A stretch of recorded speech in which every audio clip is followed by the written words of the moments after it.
Hello, incoming freshmen. Welcome to the class all freshmen must take at St. Edward's called English 1301, Rhetoric and Composition 1. So I'm just going to ask you up front, have you ever heard of a threshold? Well, if you have, you are ahead of the game and better prepared for this class than I was. I had never heard of anything but the threshold you walk over in a doorway until this class. Now I know all kinds of things about what are called literary thresholds.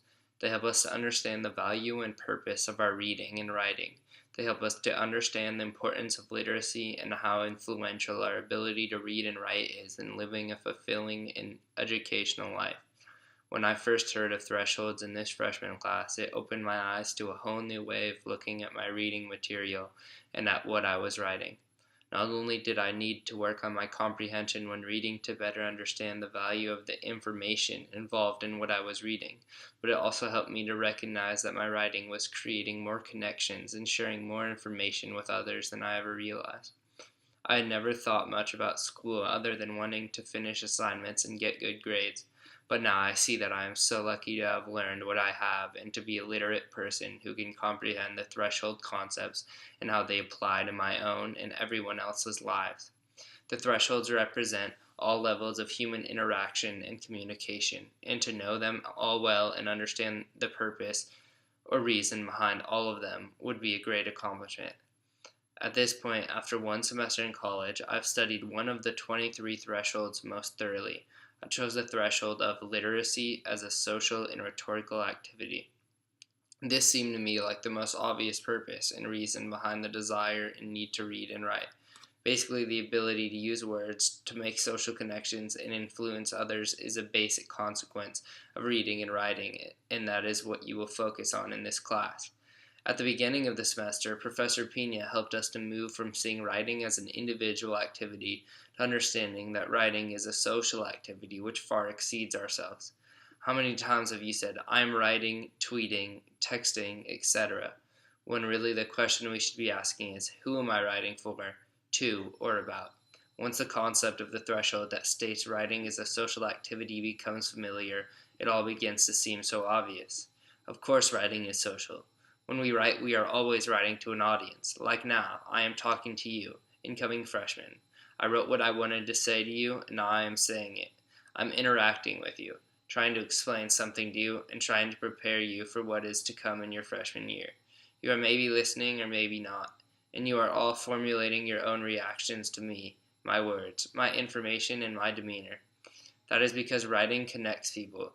It helps us to communicate thoughts, words, and ideas. It can be used to persuade or argue viewpoints or to support research. Another part of the threshold regarding writing as a social activity is the part that says writing is a rhetorical activity. We learn in class that writing is meant to do something. As Plato Gorgias says, rhetoric is the art of influencing the world through words.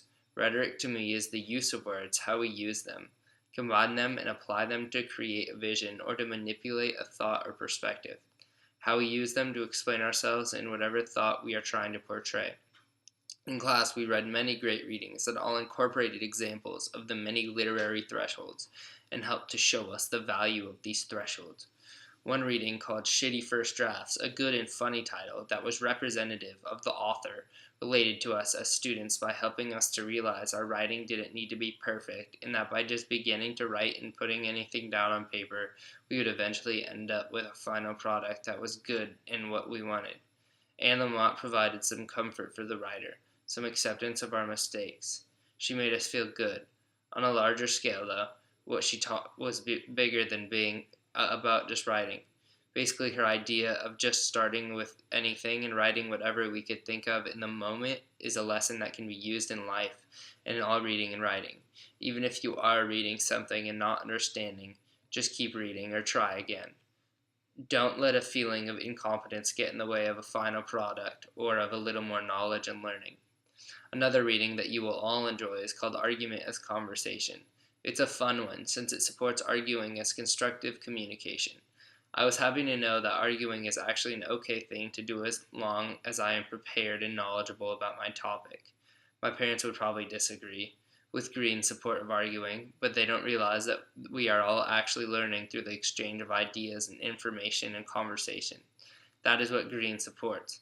Really, writers should study their research and information thoroughly and be able to use rhetoric in such a way that their writing does something by presenting strong information that others can add to or move forward. Green supports creating boundaries around the writer's argument and the point he is trying to make to his argument. His lessons about argument and writing are once again good for all aspects of life. We will always want to build on conversations and information we will learn more by reading, listening, adding to, learning from, and talking about. In this class, I have been guilty of presenting each reading and its connection to the threshold as separate issues. Professor Pina kept telling me to connect the readings and their importance and see the bigger picture, and I tried, but I'm not sure I accomplished that. When you take the class, remember to look for those connections. He also kept emphasizing that I needed to find the value in my threshold, not keep trying to prove that the threshold existed in each reading. I'm not sure if I discovered the larger meaning or coexistence of the threshold across all readings, so watch out for that. However, no matter what, I do know that I understand a whole lot more about how to write, what a threshold is, and how important it is in our approach to writing than I did in the beginning of the semester.